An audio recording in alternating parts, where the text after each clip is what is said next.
আমি একদম পোস্ত এনে একটু গরম করে নিয়ে পিষে রেখে দিই, এবার রান্না করার সময় অল্প অল্প করে দিয়ে দিই। পোস্ত পেস্ট এই গুঁড়ো করে রাখি আর কি। আর এখানে এটা যে পেঁয়াজ পোস্ত করব। শরীরটা ভালো লাগছে না, কিন্তু কি করব, করতে তো হবে, করার কেউ নেই। মধ্যে আমি অল্প জল দিয়ে রেখে দেবো কিছুক্ষণ।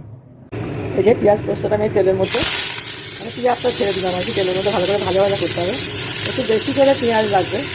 তার মধ্যে কাঁচা লঙ্কা কিছু দিলে ভালো লাগে, কিন্তু কাঁচা লঙ্কা কিছু দেওয়া যাবে না, সবাই ঝাল খায় না, আমি একটা তেলে ভাজতে ভাজতে অল্প একদম ভাজা ভাজা হয়ে যাবে, আর একটু কমেও যাবে, এতটা থাকবে না। নুনটা দিয়ে দিই, তাহলে এটা একটুখানি মানে মজবে, এটা জলটা বেরোবে, তখন পোস্তটা দিতে হবে। শুধু নুনটাই ভালো লাগবে, আর কিছু দেবে না। আমরা পোস্তটা হলুদ দিই না, সেটা টেস্টটা নষ্ট হয়ে যায়। পোস্ত একটা এমন জিনিস, পোস্তের মধ্যে অনেক কিছু দিলে টেস্টটা পুরো নষ্ট হয়ে যাবে। এতে তো জল দেওয়া যাবে না, এইভাবে শুধু ভাজতে হবে, জল দেওয়া যাবে না এটাতে। তোমরা জানো নিশ্চয়, শুধু নুন দিয়েছি আমি একটু, তাতে একটু কম দেখো, অল্প হয়ে গেছে নুন দেওয়াতে জলটা ছেড়ে গেছে। যে আমার পেঁয়াজটা লাল লাল করে ভাজা হয়ে গেছে, অনেকটা কমে এসে গেছে, অতটা ছিল একটু হয়ে গেছে। এবার আমি পোস্তটা এই জলটা দিয়ে দেবো, পোস্ত আর পোস্তর জলটা ভালো করে মেখে দিই।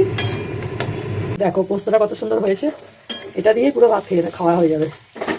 এটা আমাদের বীরভূম জেলা, তারপর মুর্শিদাবাদ, বাঁকুড়া, এরা খুব ভালো বানায়। তো আমাদের মুর্শিদাবাদ জেলা, যেখানে থাকতাম, পরে আবার ঝাড়খণ্ডে থাকতাম। পোস্তটা আমাদের বাড়িতে খুব চল, সবাই পোস্ত দিয়ে ভাত খেতে ভালোবাসে। পোস্ত ছাড়া অনেকের হয়ই না। আবার পেঁয়াজ পোস্তটা কেমন লাগলো রান্না করে দেখালাম, একটু জানিও প্লিজ। বাই।